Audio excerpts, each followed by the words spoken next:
My uncle's fist connected with my mother's shoulder, so hard she spun into the china cabinet, and the sound of glass shattering behind. Her mixed with my grandmother's voice saying, calmly, from her chair across the room, "She brought this on herself. Before I tell you the rest of my story, I want to know, what city are you watching from? And what time is it there right now? Drop it in the comments." I read every single one, and seeing how far this community reaches gives me strength to keep sharing. Now let me take you back to the beginning. My name is Jade Ellison. I'm 28 years old, and what I am about to tell you is the story of how I spent my entire life watching the people who called themselves our family treat my mother like a problem to be managed, and how the night they finally went too far became the night I stopped asking for decency and started demanding consequences. I am a forensic accountant in Chicago, Illinois. I passed my CPA exam at 24, my CFE certification at 26, and I did both while working 55-hour weeks at a mid-sized firm downtown that had no patience for people who needed hand-holding. My job, in the simplest terms, is finding what people try to hide. Numbers tell the truth even when people won't. And I became very good, very early, at reading the truth underneath the surface of things. That skill was not born in a classroom. It was born in my childhood, watching my mother navigate a family that operated on a system of punishment and favoritism so embedded, it had become invisible to everyone inside it. Everyone except her. And eventually me. My mother, Diane, is 54 years old and has worked as a home health aide for 22 years. She wakes up at 5:30 every morning without an alarm, drives to other people's homes, and spends her days caring for people who cannot care for themselves, with a gentleness that I have watched her extend to strangers that her own family never once extended to her. She raised me alone after my father left when I was 3. No child support, no contact, no explanation that was ever adequate. She worked doubles when she had to. She made my Halloween costumes from scratch and showed up to every school event and never once, in 28 years, allowed me to feel like a burden, even in the years when I genuinely was one, because that is what children are. And good parents absorb that without making their children pay for it. She deserved everything. She received very little of it from the people who shared her last name. My grandmother, Loretta, is 77 years old and has presided over the Ellison family with the specific authority of a woman who decided decades ago that her preferences were equivalent to moral law. She is not cruel in the explosive way. She is cruel in the architectural way. She builds systems that disadvantage certain people and then acts confused when those people suffer. My mother married into this family at 22 and spent 32 years being subtly, persistently reminded that she had never quite belonged. When my father left, the family's response was not sympathy. It was a quiet consensus that my mother had probably contributed to the problem. Delivered through looks and silences in the particular way, Loretta would change the subject whenever my mother entered a room that was discussing her. My uncle Darren is 51. My father's older brother, a man who has operated his entire adult life on the assumption that size and volume were substitutes for being right. He managed a mid-level logistics company, drove a truck he couldn't afford, and had a way of speaking to my mother at family gatherings that I can only describe as a person speaking to furniture they were considering replacing. He had never in my memory spoken to her with basic respect. He had, twice before this night, put his hands on her in ways that were framed afterward as accidents, as misreadings, as her being too sensitive. The second time I was 17, and I stood in my grandmother's kitchen and watched my mother hold her own wrist where he had grabbed it and say nothing. And I said nothing too, and that silence has lived in my chest ever since.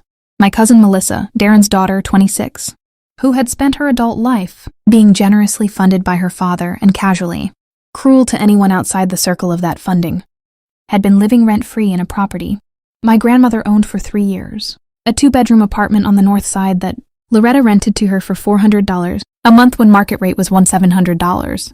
When I found this out, through a conversation I was not meant to overhear at a Christmas gathering 4 years ago, I said nothing. I filed it. That is what I do. The smaller cruelties came steadily in the years before the dinner. When my mother was in the hospital for a minor cardiac procedure, 2 years ago in a stent, routine but frightening, Loretta's response was to call me, not to ask after my mother's condition, but to ask whether my mother had updated her emergency contacts and whether I was sure the insurance was current, as if the primary concern was administrative inconvenience. She sent flowers 4 days later, after I told her my mother was home and recovering. And the card said, "Feel better soon." Diane, in the handwriting of someone who had asked a nurse to fill it out, My mother put the flowers in water and said thank you and meant it, because she is built that way. And I stood in her kitchen and thought about all the years she had been built that way for people who did not deserve the architecture. 6 months before the dinner, Darren called my mother and told her that Loretta needed help managing the house, cooking, light cleaning, driving to appointments, and that since my mother had the most flexible schedule, it made sense for her to take it on. He did not ask, he informed. My mother said she would think about it. She called me after and her voice was careful in the way it got when she was trying not to show me she was hurt. I told her she did not have to do it. She did it anyway, 3 days a week for 4 months, without payment. Because Loretta was elderly and because my mother is the person she is, and because the conditioning of 32 years is not undone in a single phone conversation with a daughter who is angry on your behalf. My husband Kofi saw all of this the way he saw everything, quietly, completely, and without the filter of my hope that things would improve. He is a civil rights attorney, and he has spent his career understanding how power operates in systems, which means he recognized my family's system the first time he sat at their table. He never pushed. He never issued ultimatums. He simply consistently was honest. On the drive to the anniversary dinner, Loretta's 55th wedding anniversary, celebrated even though my grandfather had been dead for 9 years, which should tell you something about Loretta's relationship with the version of events she preferred. Kofi put his hand on mine at a red light and said, "Jade, something is wrong here. We need to leave right now before we even walk in." I looked at him. I thought about my mother, who was already inside, who had driven herself, who would be alone in that room without me if I turned around. I told him I couldn't leave her there. He nodded because he understood, and he went in with me because that is who he is.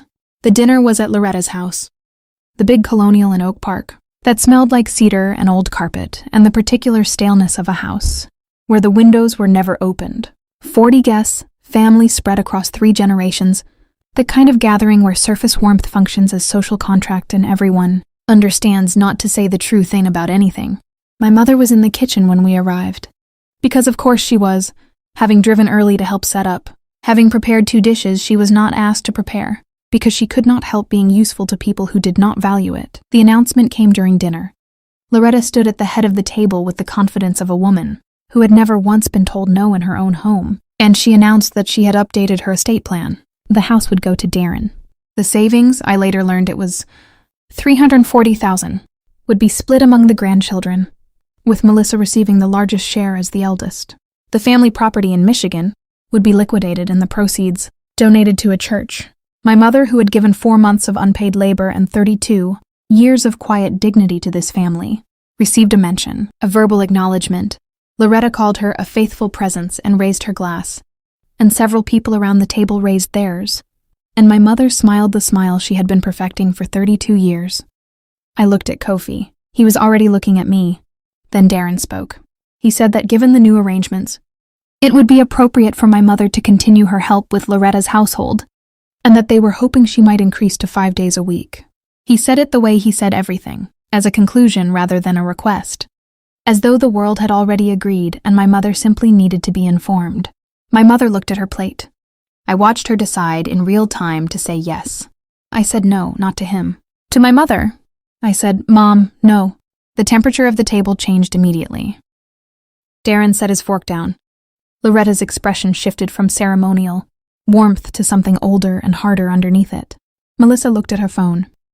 Darren told me this was a family matter and that I needed to understand my place. He used those words, my place, and I felt Kofi go very still beside me, the stillness of a man who has decided something.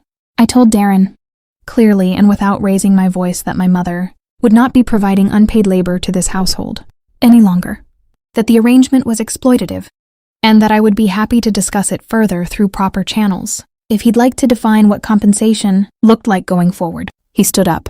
What happened next happened in the space of a breath. Darren came around the table, not fast, which was somehow worse, which meant it was deliberate, and he grabbed my mother's arm, hard, yanking her half out of her chair, telling her that she needed to control me, that she had raised me to be disrespectful, that this was exactly the problem with her. She made a sound, small, involuntary, pain. And he shoved her back into her chair with enough force that the chair legs scraped a full foot across the hardwood floor. And then his hand came down flat on the table, next to her plate with a crack, like a gunshot. And my mother flinched and closed her eyes. And Loretta said nothing, and Melissa said nothing. And 14 people at that table said absolutely nothing. I was already moving. I got between them and Darren grabbed my shoulder to move me aside. And when I didn't move, he pushed me hard enough that I hit the edge of the table with my hip and went down to one knee on the hardwood floor, the impact ringing up through my leg. And I put my hand down and felt the cold wood and looked up at this man, 51 years old and enormous with the confidence of someone who had never been held accountable for anything in his life, standing over me while his mother watched from the head of the table. As I knelt there on that cold hardwood floor, my hip screaming, my hand pressed flat against the wood that Loretta polished every week with products my mother had started buying for her, I felt something inside me go completely, permanently still. The niece who had spent 22 years watching this family diminish, my mother and telling herself that patience was a virtue, and that family required tolerance, and that things would eventually, incrementally improve. She knelt on that floor. What stood up had no interest in patience or tolerance or incremental anything. Kofi came through the doorway from the hallway, where he had stepped to take a call 60. Seconds before this started, and the moment he read the room, he crossed it in 4 steps, and he put himself between Darren and me with the physical certainty of a man who had made an instant and complete decision. He had his phone to his ear before I had fully stood up, and his voice filled the room the way silence fills a room. Total. And impossible to talk over. He said to Darren, "You just assaulted 2 people in front of 14 witnesses and whatever the security system in this house has been recording all evening. I am a licensed attorney in the state of Illinois, and I am telling you right now, do not speak. Do not move, and understand that by the time I am finished, the word Ellison will be associated with assault charges and civil liability in every public record I can find a way to attach it to." Then he looked at the 911 operator and gave the address. What Darren did not know, what Loretta did not know, was that 3 months earlier, after the second conversation, where my mother had described Darren's behavior at a previous gathering, Kofi had quietly contacted the security company that managed Loretta's home system. The cameras were connected to cloud storage. The footage was retained for 90 days. The camera in the dining room had a clear angle on the table and the full length of the room, and the audio pickup on the newer system was, according to the technician Kofi had consulted, remarkably clean. 3 police cars arrived within 7 minutes. I watched the red and blue strobe across Loretta's lace curtains and felt nothing that resembled guilt. 5 officers came through the front door, their boots loud and deliberate on the hardwood floors I had watched my mother polish, and the room, which had spent the last 7 minutes in a stunned, self-protective silence, rearranged itself around the presence of consequence. Darren tried to speak first. He was good at that, always first, always loudest. One of the officers told him to step back, and when he didn't, 2 of them stepped forward, and the handcuffs clicked around, his wrists with a sound so small and so final that I heard Melissa inhale sharply from across the table. Darren shouted. He called it a misunderstanding. He used my mother's name like an accusation. They walked him out through Loretta's front door, and the cold October air came in briefly, and then the door closed, and the room was quieter than it had ever been. His business partner, a man named Phil, who had been seated 3 chairs down and had watched the entire evening with increasing discomfort, stood up, said nothing to anyone, and left through the back door. I later learned that Phil had been considering expanding their logistics partnership. That consideration ended that evening. From my mother's kitchen the following morning, she stayed with us, sleeping in our guest room. The first time, she had let me take care of her in a way that felt complete. I made my calls with a cup of coffee getting cold beside me and a clarity I had never felt before. I called the attorney Kofi had already briefed, who confirmed that Darren faced a Class A misdemeanor, battery charge in Illinois carrying up to 1 year, and that the security footage made the incident exceptionally documentable. We filed for the maximum. I contacted a forensic accounting colleague, and we began a formal review of the estate documents Kofi had photographed during the confusion of the evening. What we found over the following 3 weeks was that $67,000 in estate assets had been informally transferred to Darren over the previous 2 years in ways that an estate attorney confirmed were challengeable, particularly given that Loretta had begun showing signs of cognitive decline that had not been formally assessed. We filed for a guardianship evaluation and an estate. Freeze through the probate court. Melissa's rental arrangement, $400 per month for a property worth $700, was flagged in the estate review as an undisclosed gift with potential tax implications that had not been reported. The letter to Loretta's accountant was sent on a Tuesday. I wrote it myself. My mother's 4 months of unpaid household labor was documented, valued at fair market rate for home health and household management services in Cook County, and submitted as a creditor, claim against the estate for $19,200. My colleague confirmed the methodology was sound. The estate attorney confirmed it was fileable. I canceled my mother's commitment to Loretta's household that same morning. I called the agency that provided Loretta's supplemental care and arranged for a paid professional to cover the gaps. I sent Loretta a letter through our attorney, informing her that Diane Ellison would no longer be providing services to the household, and that any future contact should be directed to counsel. My mother sat at my kitchen table while I made these calls and drank her coffee and did not ask me to stop. That more than anything, told me what I needed to know about how long she had been waiting for someone to stop. They built a family on a hierarchy that put my mother at the bottom and called it love. They maintained it for 32 years, because she was too graceful to fight it and I was too young to know how. Neither of those things is true anymore. Some structures look permanent, until someone who understands structures takes a real look at the foundation. I am very good at that, and I am just getting started.